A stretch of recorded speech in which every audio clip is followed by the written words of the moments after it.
Here's the young. The youngest. Yeah. All right, round of applause for TJ.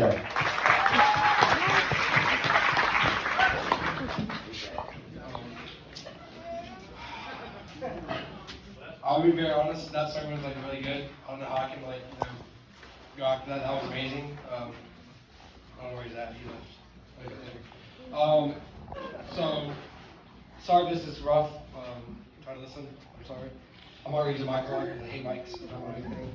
So I want to start off with my name is TJ. And if you know me, then you know I'm a confident person. I'm funny. I might get your nerves. I might, act up sometimes. I may be crazy. But crazy is a big thing for my life. And it's like my life constantly changes and nothing ever stays the same. And I'm adapted to this lifestyle. It's a blessing and a curse at the same time. Throughout my life, people always looked at me with a sense of sorriness and pityness. People always say that I was dealt a bad hand in life. That is one of the most annoying things someone can say to me. It makes me feel like people are doubting my capabilities. The reason I grew up the way I did is just so I can share my story with others, people, and prove how good God is. When I was under the age of 5, is when my life started getting rough.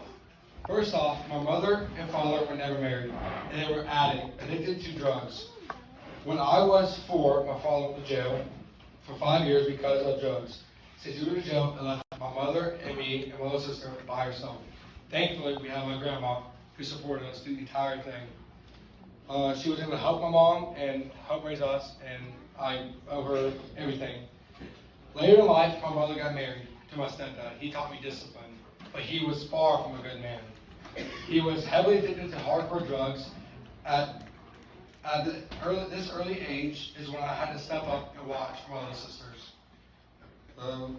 We moved from hotel to motel to hotel. Had one toy growing up, and it was my best friend.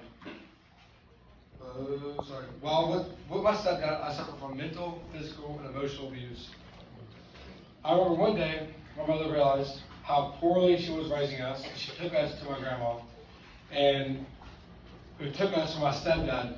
One day, we were in my grandma's car, and I remember this day very vividly. My stepdad came up with a gun and put it in my grandma's face and said, "If you kids don't get out of the car, I will kill you." That day changed my life forever, because it woke me up. That's why he's a man I strive not to be. By the age of 11, my biological dad married my stepmom, and they had one custody of me and my little sister. While with them, we got introduced to my stepmom's family. Every time I was around my family, I always felt out of place. And people looked at me different. I got saved and baptized at the age of 14, or so I thought. It was more of a stunt to fit in more, and so I didn't feel different. Later on, at the age of 16 to 17, I actually got saved. It was during a church camp in the mountains of Georgia. There is 0 cell phone service. You can't get a call if your life depended on it. It's kind of scary. And one night we had a sermon, and it was amazing. I mean, people cried, people got saved. I walked out the little chapel they had, and I walked on the view, and my phone went off. Now this is crazy. My phone can't go off, and it was my dad who had called me, saying 3 words and 3 words only: "I love you." And I lost service again.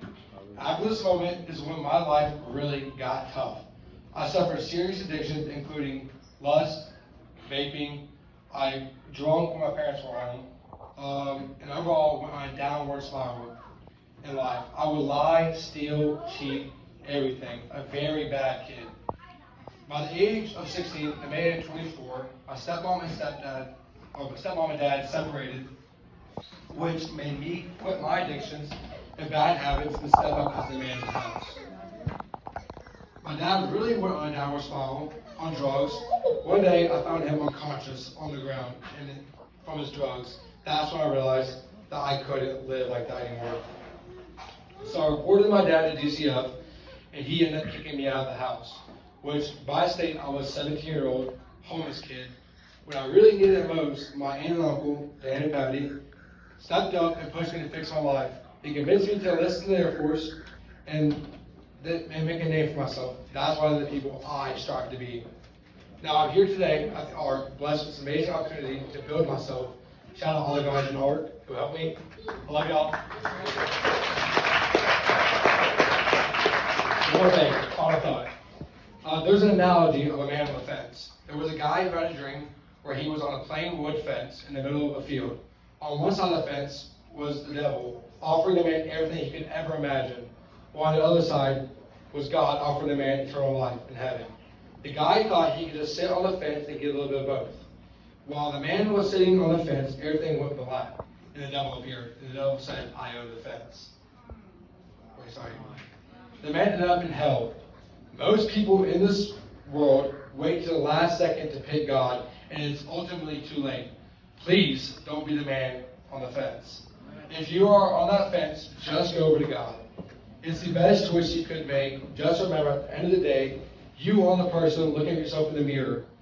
Who do you want to see? Do you want to see someone who's lost or someone who's reborn in God's image? That's it.